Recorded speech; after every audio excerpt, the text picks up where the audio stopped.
नमस्कार दोस्तों, आपका हमारे YouTube चैनल सनातन त्योहार में स्वागत है। आज मैं आपको मंगला गौरी की व्रत कथा सुनाने जा रही हूँ।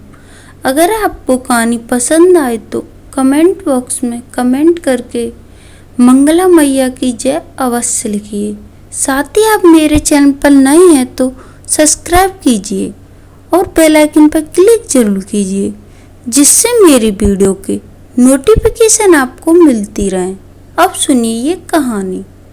एक समय की बात है, पंपापुर गांव में एक साहूकार अपनी पत्नी के साथ रहता था और साहूकार के पास भगवान का दिया हुआ सब कुछ था और वह धनवान था और सभी प्रकार के ऐश्वर्य और शक्ति उसके पास थी। मगर उन्हें एक दुख सताता था, उनके कोई संतान नहीं थी। यह दुख उनके मन को हमेशा कचोटता रहता था।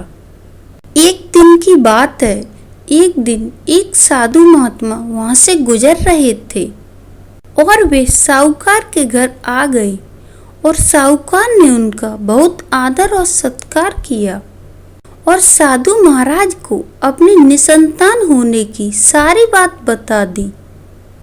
तब साधु महात्मा ने उस साहूकार को सावन मास के मंगल को मंगला गौरी का व्रत रखने को कहा और पूजन की विधि भी बताई। सावन मास के पहले मंगलवार से ही पार्वती का पूजन और व्रत करना उसकी पत्नी ने आरंभ कर दिया। अब वह हर मंगलवार को माँ मंगला गौरी का व्रत करती। ऐसा करते करते उसे कई महीने बीत गए, मगर उसने यह व्रत करना नहीं छोड़ा। एक दिन माता पार्वती ने उस साहूकार और साहूकार की पत्नी की भक्ति से प्रसन्न होकर भोले बाबा से वरदान मांगने को कहा। उस रात साहूकार ने सपने में एक आवाज सुनी। जिस आम के पेड़ के नीचे गणेश भगवान विराजमान है, उस आम के पेड़ पर एक आम लगाए, उस आम को अपनी पत्नी को खिला दो और तुम्हें अवश्य पुत्र रतन की प्राप्ति होगी। अब साहूकार ऐसे आम के वृक्ष को ढूंढने लगा। कई दिनों की मेहनत के बाद आखिरकार उसको एक आम का पेड़ मिल ही गया, जिस पेड़ के नीचे गणेश जी की प्रतिमा स्थापित थी। साहूकार ने आम तोड़ने के लिए पेड़ पर पत्थर मारना शुरू कर दिया। ऐसा करते करते आम तो पेड़ से नीचे गिरा ही, पर एक पत्थर गणेश जी की प्रतिमा पर जा लगा। इसलिए रुष्ट होकर गणेश जी ने साहूकार को श्राप दे दिया। ये स्वार्थी मनुष्य, तूने अपने स्वार्थ के कारण मुझे चोट पहुंचाई है, अतः तुझे भी ऐसी ही चोट लगेगी। मैं तुझे श्राप देता हूँ और माता पार्वती के आशीर्वाद से तुझे पुत्र रतन की प्राप्ति तो होगी, लेकिन उसकी अल्प आयु होगी और उसकी 16 वर्ष की आयु रहेगी और सांप को डसने से उसकी मृत्यु हो जाएगी। यह बात सुनकर साहूकार घबरा गया। उसने घर आकर आम का फल अपनी पत्नी को खिला दिया, परंतु गणेश जी के श्राप की बात अपनी पत्नी को नहीं बताई। कुछ समय बाद साहूकार के घर में एक सुंदर बच्चे ने जन्म लिया। साहूकार और साहूकार की पत्नी ने मिलकर उसका नाम मनु रखा। देखते ही देखते मनु 16 साल का हो गया। वह अपने पिता के साथ व्यापार पर जाने लगा। एक दिन घर लौटते समय दोनों मिलकर पिता और पुत्र एक तालाब के पास बैठ गए। तभी उस तालाब पर गांव की 2 लड़कियां कपड़े धोने आती हैं। उनका नाम कमला और मंगला था और कपड़े धोते समय दोनों आपस में बातें कर रही थीं।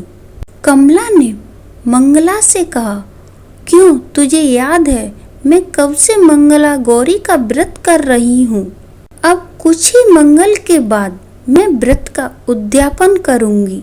इस व्रत को करने से मुझे मनवांछित वर प्राप्त होगा और मैं सुख चैन से रहूँगी। ऐसा कहते हुए कमला आगे बोली, अगले मंगलवार से यह व्रत प्रारंभ कर देना तो तुझे भी अखंड सौभाग्य के साथ मनपसंद वर मिलेगा। और कमला की बात सुनकर मंगला भी व्रत के लिए तैयार हो गई। वहीं वे दोनों पिता और पुत्र दोनों लड़कियों की बात सुन रहे थे और उनके वार्तालाप से साहूकार समझ गया कि कमला नाम की लड़की उसके पुत्र के लिए सर्वश्रेष्ठ है, क्योंकि वह मंगला गौरी का व्रत करती है, क्योंकि उसे उस व्रत के प्रभाव से अखंड सौभाग्य का वरदान प्राप्त है। यह सोचते हुए साहूकार ने तय किया कि कमला का विवाह मनु के साथ करवाएंगे। अब साहूकार कमला के पीछे पीछे उसके घर की ओर चल दिए और कमला के पिता उस नगर के नामी साहूकार हैं और उन्होंने कमला और मनु के विवाह के लिए हामी भर दी और मनु का कमला के साथ विवाह कर दिया। और अपने ससुराल आने पर भी कमला ने अपना मंगला गौरी का व्रत नहीं छोड़ा। वह नियम से मंगला गौरी का व्रत करती थी। उस व्रत से प्रसन्न होकर माता पार्वती ने कमला को स्वप्न में दर्शन दिए और कहा, सुनो कमला, मैं तुम्हारे व्रत के प्रभाव से प्रसन्न हूँ, लेकिन तुम्हारे पति की आयु बहुत कम है। अगले मंगलवार को एक सर्प तुम्हारे पति के प्राण हरने को आएगा, लेकिन तुम बिल्कुल मत घबराना। उस सर्प के लिए एक प्याले में मीठा दूध रख देना, उसके बाद एक खाली मटका भी रख देना। वह सर्प दूध पीकर अपने आप उस मटके में चला जाएगा और तुम उस मटके को कपड़े से बांध देना, जिससे तुम्हारे पति के प्राण बच जाएंगे। अगले माह का मंगलवार आया। कमला ने यह बात किसी को नहीं बताई और माता पार्वती के कहे अनुसार वैसा ही किया। और सांप आया, दूध पीकर मटके में जाकर बैठ गया और कमला ने मटके का मुंह बांध दिया और उसे जंगल में रख आई। माता पार्वती की कृपा से कमला के पति के प्राण बच गए। इस प्रकार मंगला गौरी के व्रत के प्रभाव से मनु श्राप मुक्त हो गया। जब घर के सभी लोगों को यह बात पता चली तो वे लोग बहुत प्रसन्न हुए और वे माँ गौरा के गुणगान गाने लगे। और गांव की महिलाओं ने कमला से उस व्रत का विधि विधान पूछा और व्रत प्रारंभ कर दिया।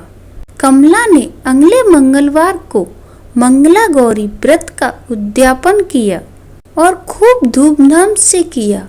ब्राह्मणों को भोजन कराया और दान दक्षिणा देकर उनसे आशीर्वाद प्राप्त किया। इस प्रकार मंगला गौरी के प्रभाव से कमला के पति की जान बच गई। हे माता पार्वती, जिस तरह आपने मनु और कमला के प्राणों की रक्षा की, उसी प्रकार हम सब की रक्षा करना। जिस प्रकार आपने कमला के पति की आयु लंबी करी, उसी प्रकार हम सब के पति की आयु लंबी करना। और इसी प्रकार इस कहानी को कहने सुनने वाले और हुंकार भरने वाले की भी पतियों की आयु लंबी करना और सब पर अपनी कृपा सदा बनाए रखना। धन्यवाद दोस्तों।